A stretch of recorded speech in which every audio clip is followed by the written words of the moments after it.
ছেলেটি জ্বলন্ত লাল গরম লোহার রডটি চোখের পলক না ফেলে ঘোরাতে থাকে। গ্যাং লিডার ছেলেটির ওপর ভীষণ মুগ্ধ হয়ে যায় এবং তারপর সবাইকে চা খাওয়ায়, কিন্তু কেতলির পানি এলোমেলোভাবে ফেলা হয়। বাকিরা তখন কেউই নিজের কাপ ঠিকভাবে ধরে রাখতে পারে না, কিন্তু সেই ছেলেটি চোখ শক্ত করে বন্ধ করে এবং গরম পানি নিজের হাতে পড়তে দেয়। তারপরও ছেলেটি একদম আরামে কাপটি ধরে চা খায়। লিডার সবাইকে বলে যে নর্থ সিং গ্যাংকে হারাতে পারবে তাকে আমি নিজের ছেলে বানিয়ে নেব। ছেলেটি তখন বুঝে যায় এটাই তার জন্য সুযোগ ভাগ্য পরিবর্তনের। ছেলেটি একাই রওনা দেয় নর্থ সিং গ্যাং এর কাছে, কিন্তু নর্থ সিং গ্যাং লিডার আগে থেকেই প্রস্তুত থাকে এবং তার মনে হয় এই যুবক তাকে হারাতে পারবে না, তাই ছেলেটিকে একেবারেই শেষ করে দেওয়ার পরিকল্পনা করে। কিন্তু সেই ছেলেটির শরীর থাকে অবিশ্বাস্য রকম চটপটে। ছেলেটি মাটিতে হাত দিয়ে নিজেকে আঘাত থেকে বাঁচিয়ে নেয়। এটা দেখে লিডার পুরো শক্তি দিয়ে আক্রমণ শুরু করে। তখন ছেলেটিও আত্মরক্ষার জন্য লড়াই শুরু করে, কিন্তু লিডার যখনই ছেলেটির অস্ত্র দূরে ফেলে দেয় তখনই তার অবস্থা আরো কঠিন হয়ে যায়। লিডার একটুও থামে না এবং ধারালো তলোয়ার এতটাই তীক্ষ্ণ থাকে যে লোহার খাঁচাটি পর্যন্ত কেটে যায়, কিন্তু সেই ছেলেটি সুযোগ বুঝে তলোয়ারের পেছন দিক থেকে শক্ত করে ধরে ফেলে। কিন্তু যখনই লিডার তলোয়ারটি টানতে চেষ্টা করে তখনই ছেলেটি লিডারের মুখে এক জোরালো ঘুষি মারে এবং মুহূর্তের মধ্যেই লিডার পেছনে সরে যায়। তারপর ছেলেটি আরেকবার লিডারের মাথায় আঘাত করে এবং লিডারের তলোয়ারটি তুলে তার দিকে ছুড়ে দেয়। লিডার তখন বাঁচার জন্য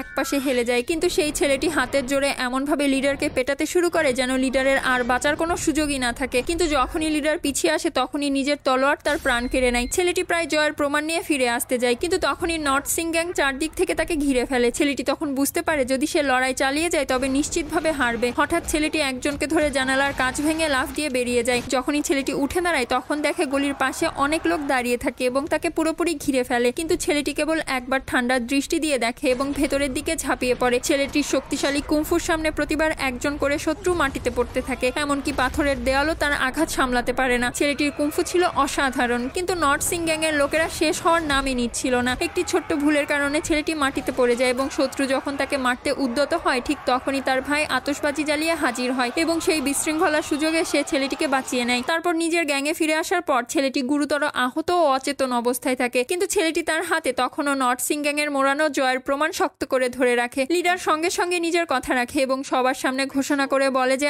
আজ থেকে এই আমার ছেলে। পরের ভিডিওটি দেখার জন্য প্লিজ সাবস্ক্রাইব।